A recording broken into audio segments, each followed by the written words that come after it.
I'm Katie Cobalt, and I'm still making videos to stave off insanity.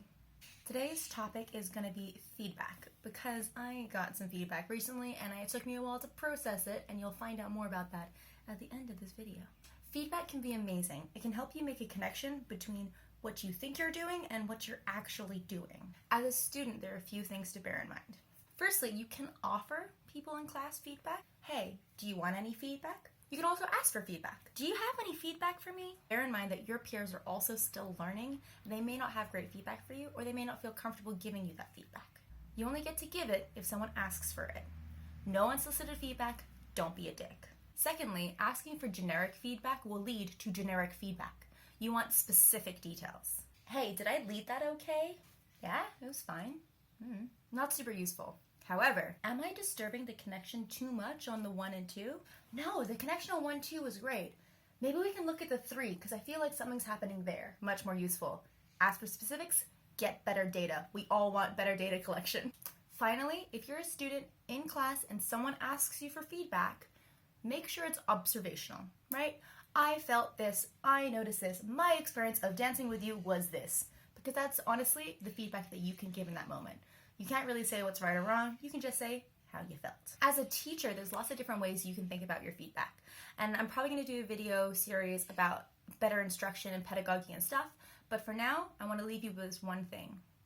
I don't do shit sandwiches. Oh wow, you have amazing extension through your kicks, but you want to start the move on 8, not 1. When you say something nice and then follow it with the word but, what you're doing is you're training your students not to listen to the nice thing you just said. They're waiting for the but to hear the feedback. So if you're gonna say something nice, just say it. Just say, you have amazing extensions to your kick, and then walk away. If you're gonna give them feedback, hey, you need to start this move on 8, not 1, just say that. You don't need to compliment them first, right? This then teaches them that when you come over to listen to what you're actually gonna say, and not to ignore the first half of your statement because they wanna hear what they can do to improve. Also, side note, compliment students all the time. Just do it. It makes sure they know what they're doing is correct, and it helps prevent people getting into swing slumps and helps motivate our students. So, compliments. Just compliments. Let's say you've been given some feedback, positive or negative. Now is the time to process it and then implement it if you choose to. Sometimes the hardest thing to accept is actually positive feedback.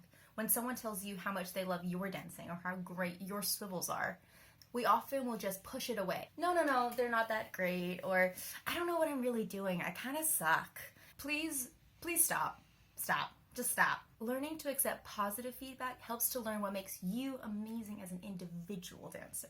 And also makes the person giving you that feedback feel awesome about themselves as well. If you need it, here is my default line. I'm gonna give it to you, take it, feel free, play with it. I learned it at Teaching Summit 2018, and honestly, it's one of the greatest things that I've ever learned. I use it to this day when I'm feeling overwhelmed. For example, when someone I really admire gives me a compliment that feels like way too much, it takes me sometimes a little bit to just accept it and just be like, yes, okay. The line is, thank you for noticing. I worked really hard on it. Just do it. Just say it with me. Say it, come on. Say it with me now. Thank you for noticing. I worked really hard on it. It's perfect because it recognizes the person who gave you the feedback, thanks them for noticing your hard work. And secondly, it acknowledges that that thing that you did that they're complimenting you on probably took a lot of work, and recognizes that you put in the hours to get that compliment. Your showcase was so cool. I'm so excited to see what you guys do next. Thank you for noticing. We worked really hard on it. That was a super fun class. I loved the exercise where we did the tourney thing. Thank you for noticing. We worked really hard on it. Your t-shirt is super cute. Thank you for noticing. I worked really hard on it. Seriously, just use it all the time. It's the greatest thing. Practice saying it now, and then when next time you get a compliment, you're ready to go. So the next time someone gives you positive feedback, take a moment to thank them for noticing, because I bet you worked really hard on it. So are you interested in practicing receiving compliments and maybe getting general feedback on your dancing? Hit a girl up. I'm doing that on Patreon and on my online privates. So check out patreon.com/Katie Cobalt for more information, and or just message me. I am so up for helping you.